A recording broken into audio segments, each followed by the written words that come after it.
The world of embedded computing is a fascinating one, isn't it?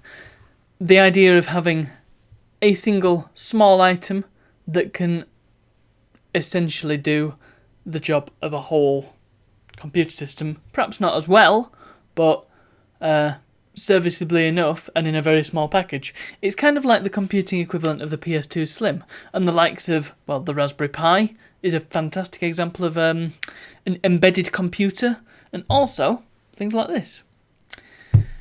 I've got a very interesting embedded computer to show you, one that I've recently acquired, and it's this thing. This is a Syslogic computer.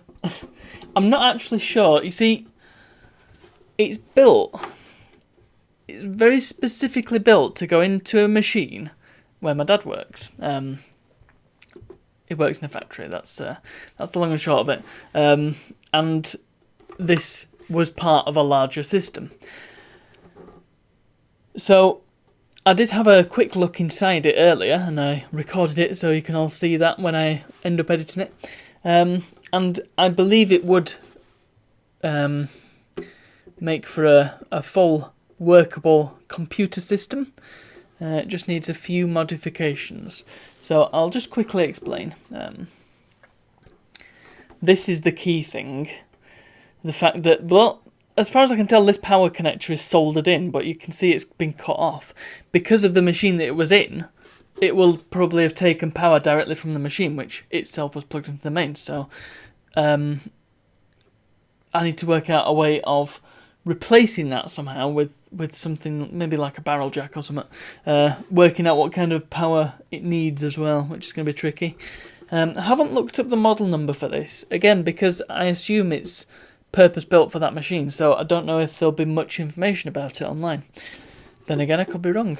It does say SDB Compact 42 ST2 on the bottom, made by Syslogic, or Advanced Control Systems. Again, I go into much more detail on this on the video, which is eventually coming out, but I just wanted to quickly discuss the specific processor this has got inside it, which is a Vortex 86DX. Now, a lot of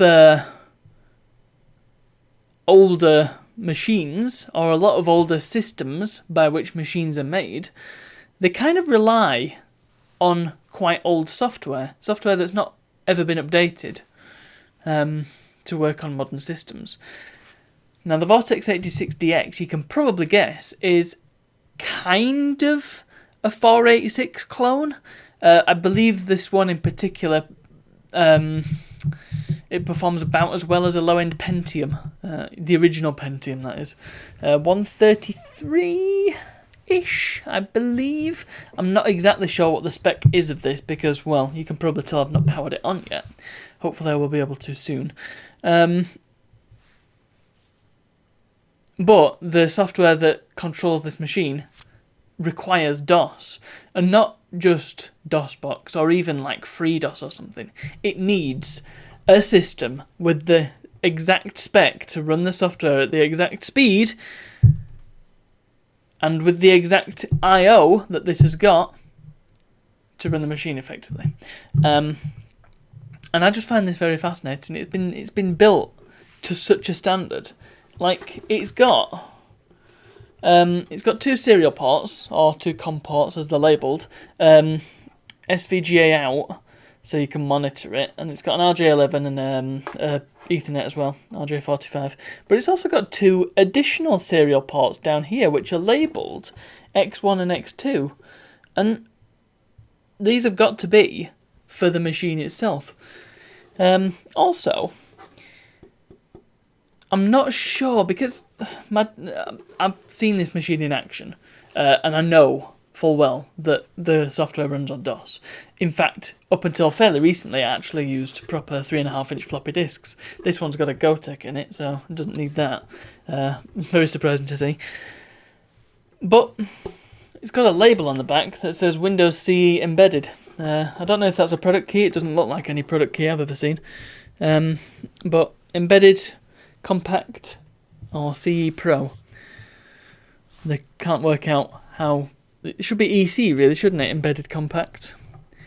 But yeah, that implies that this has got Windows embedded, or CE on it, which you didn't get on 486 systems, as far as I'm aware. You got it on, like, Palm Tops and stuff. You know, really low-end handheld devices.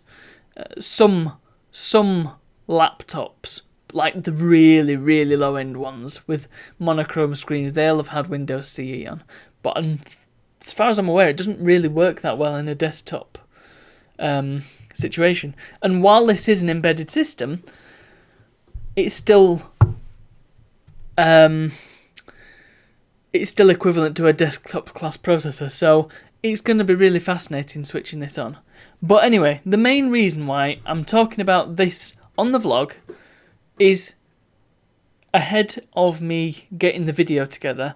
I basically just wanted to see if anybody had any ideas about this power connector and what I can replace it with. I mean, maybe there's something that feeds from that to like a power brick, which I can then plug into the wall. It depends on what sort of connector this is, but I find that very unlikely, you know. Anyway, this is my new toy, and I'm really excited to fire it up and see what it's all about. Put DOS on there, get some shareware going, get some games. It's going to be brilliant. Anyway, keep an eye out for the video on the main channel. It's really fun, and I go inside it, take a look at the components. It's very, very cool. Thank you very much for watching, and I'll see you all tomorrow.